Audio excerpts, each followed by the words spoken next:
Welcome to Spirit Talks, because your spirit talks to you.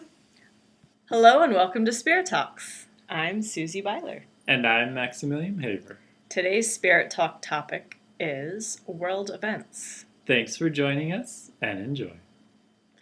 Well, Max, as you know, there has been a lot going on in our world, at least portrayed by the media. And I'm wondering if we can give our listeners some way to cope with all this information, the energies of all, these things that are going on.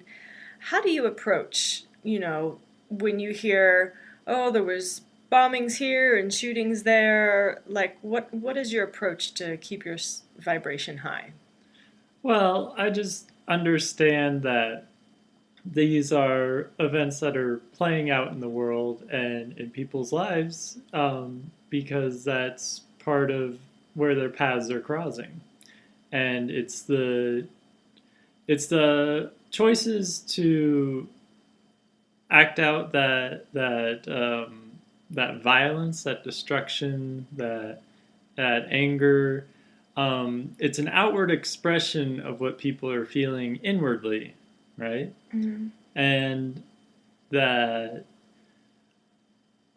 it doesn't have to be that way, but it's the choices they're making, right? So these are choices they're making, but it's not something to have weigh heavy on yourself, because it's something that other people are choosing, right? And so when you see these things, like, you can send them light and love and have intention that they gain clarity and understanding of how to, navigate these choices better. And if you have someone in your personal experience that you interact with or engage with, that you can offer them assistance or advice with these issues before, they express them in these ways. But it's not something to keep your energy tied up in. So what if you have a family member or a friend who has been personally affected? I mean, your approach is very beautifully logical, and I get it. It makes sense. But what if your mom was killed or your brother was injured or something like that? How do you? Well, you let yourself feel what you need to feel about it, right? And you don't judge your feelings about it. Like, you just, so if there's anger or sadness or grief or loss or hopelessness or despair or frustration or all these things, allow yourself to feel that, and allow yourself to have understanding of why someone would do this, right? Do you think all of this stuff is happening to give us mastery over expanding our emotional range? Do you think that's one of the overall purposes? That's a part of it, yes, but there's also lots of other parts. I mean, it's in part is understanding that people have the free will to choose these things, right? And so through these actions, they're having opportunities to learn why they would choose to do it and why they would choose not to do it, right? And while it is destructive, it is, it harms life, it harms interaction, and it harms a lot of things, but it's not ultimately harmful to the soul, because the soul is never harmed. It just experiences things. And from those experiences it can learn and grow. So it's in the engagement of the human experience, it can be a challenge, because there is that engagement to preserve life and to see things flourish and be beautiful, but also understanding that people have choice. And so it's with that, it's you can have the inspiration to set forth different ways of conveying, ways to be more understanding of what people are going through, and how to help them with anything that comes up before they express it in a violent way, right? And so it's not a responsibility that you take on for yourself, but it's if you're inspired to put that out there. And so it's everyone doing their piece and part collectively to bring about this change in the world. And I guess ultimately the question is, will there eventually be none of it? Will eventually the energy not be able to be sustained and expressed in that way because of we all raise collective our vibrations. The collective energy, right? Yeah. Can you hold on to, would anger be able to persist when everything in your environment and your life and all the people around you are putting out that vibration of love? Well, one of the things that's happening is that the media is perpetuating this energy of fear, perpetuating, and it's like, for me, I don't watch the news. The way I hear about these things, or if I'm happen to be listening to the radio while I'm in my car, or I see a post on Facebook. I actually had someone tell me one time that I'm irresponsible for not watching the news. What she didn't understand was that my service to humanity is keeping my vibration high so that I can ripple that out and emanate that into the collective. So I'd like to offer that as something that we can all do. Stop watching the news. Right. Or if you do choose to watch the news, to do some transmutation while you're watching so that at least you're serving and you're not taking on these energies for yourself and collecting and perpetuating the fear energies. So this is part of a lot of things that are going on with media that engages with fear in order to gain viewership. That is a very specific dynamic and entrainment of energy exchange. Yeah. If you're simply looking at the news for information, you have to do so with the intention of holding space for yourself, so that you're not taking on the energies that are being projected by this I guess desired exchange from the media. Very true. Where they're wanting the exchange of that fear energy in order to keep engagement, right. and then monetize based on viewership and then advertisement, which then goes into subliminal programming and all these things. And it's a manipulative tool of control and convolution and all these things. And so to be aware of that, if you are looking at the news for information, but also be aware that,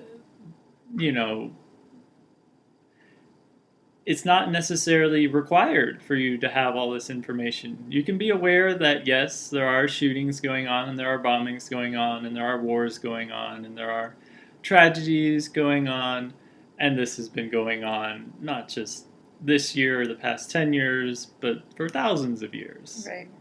And so understanding that is a condition of the part of the path that we are on as a collective, and that we are seeking to transition out of that, right? And in doing that, the part of that path is to shift into holding light and love and understanding of why people are making these choices and how they can make different choices and how they can release these things. And so it's not holding an energy of judgment. It's not holding an energy of conflict. It's letting go of these things and allowing the energy to come to completion. Yeah, one of the things that one of the tools Prime Creator gave us in one of the channeling videos was to work with releasing any programs, patterns, imprints, and implants from our being. And so if you do choose to watch the news, or even if you simply feel affected by the energies of all of this trauma and drama, is to engage with that release process. You just simply make that intention. I now release all programs, patterns, imprints, and implants that no longer serve my highest good, and I transmute them into the highest forms of love and light.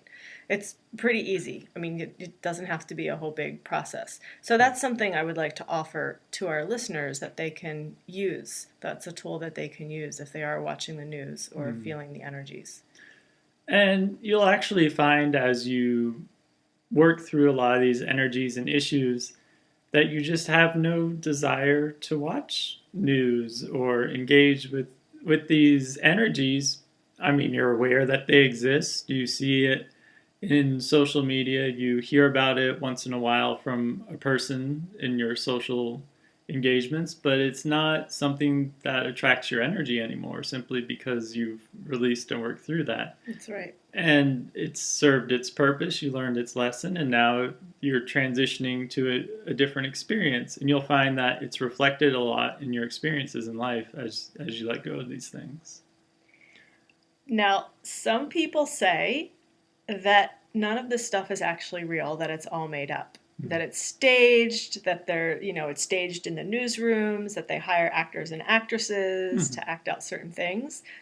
What are your thoughts on that? Well, a certain proportion is falsified, and a certain proportion just happens, right? And so, which is which? How do you discern it? All these things. Well, I mean, it just is one way or it is the other way. But how are you engaging with it? How is it affecting your experience? How is it affecting the experience of others? And how do you move forward with it, right? That's more the pertinent question. And so it comes back to the same thing.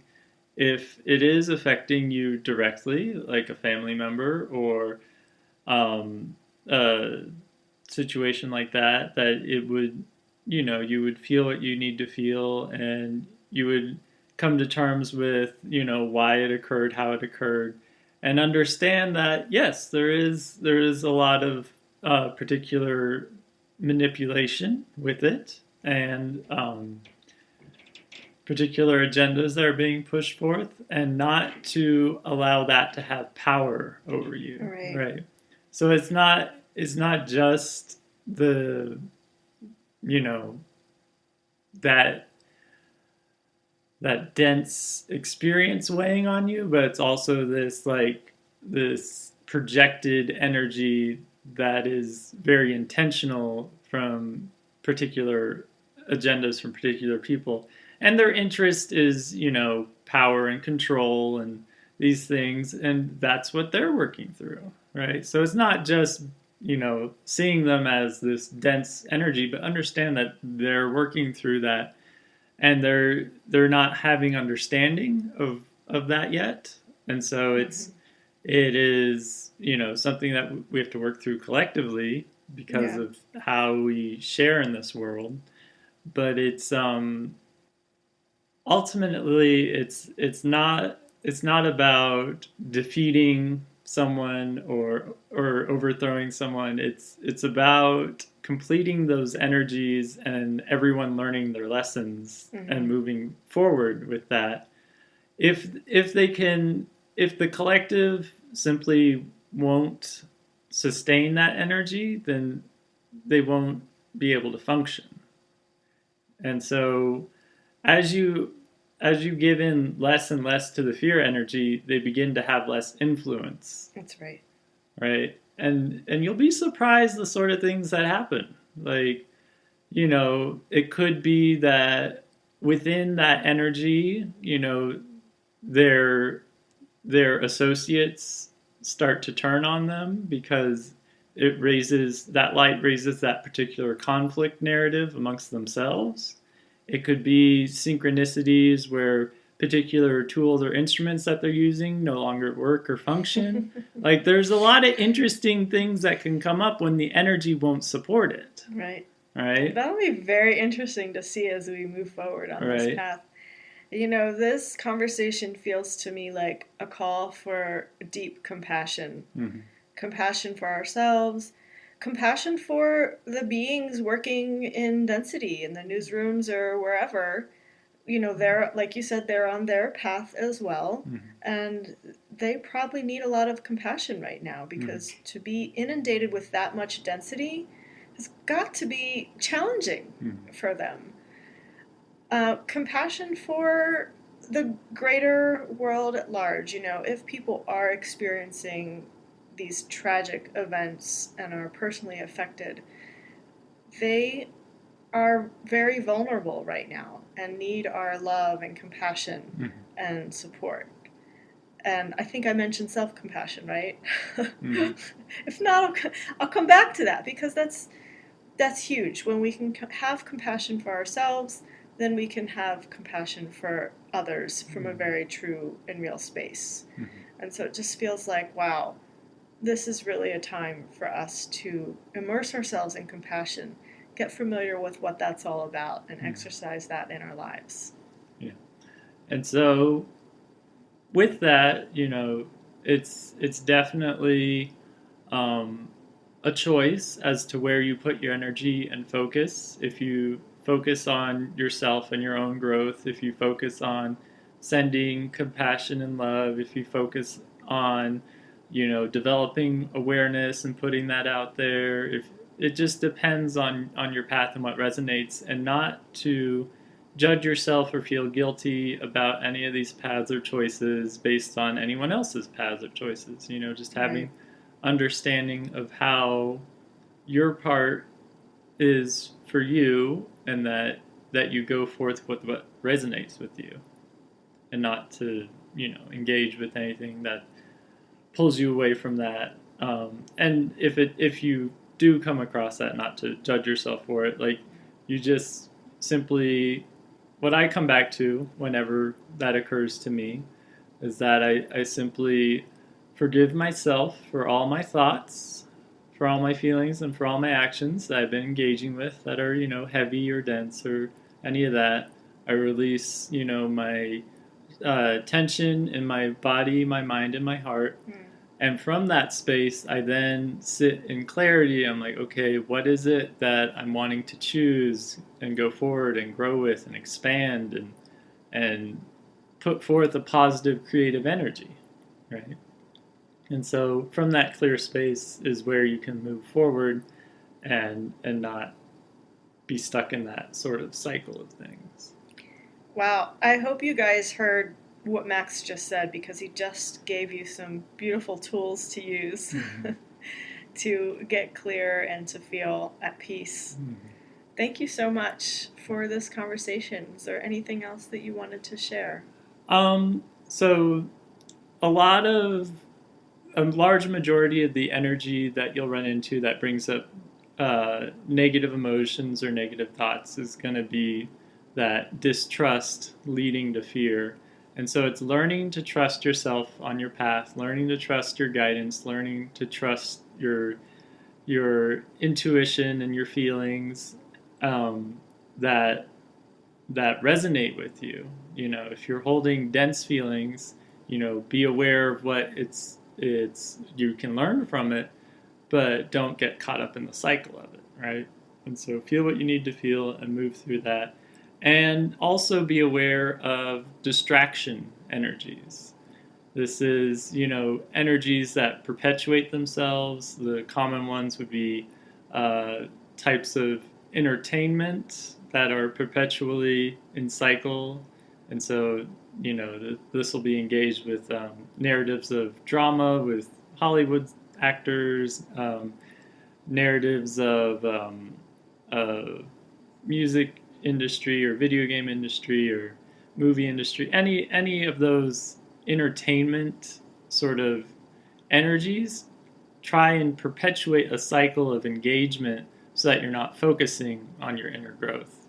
Right. And that's whether or not that is a very direct intention or simply the way that the energy has positioned itself to sustain itself. That can be argued a bit, but just be aware of those different distracting energies, and also if you have an over engagement with any particular element of energy, that there might be something to look at. So if you have a hyper active focus on sexuality or on food or any of these things where it becomes a distraction to your own inner growth, to then look at what are you trying to learn or balance within that energy?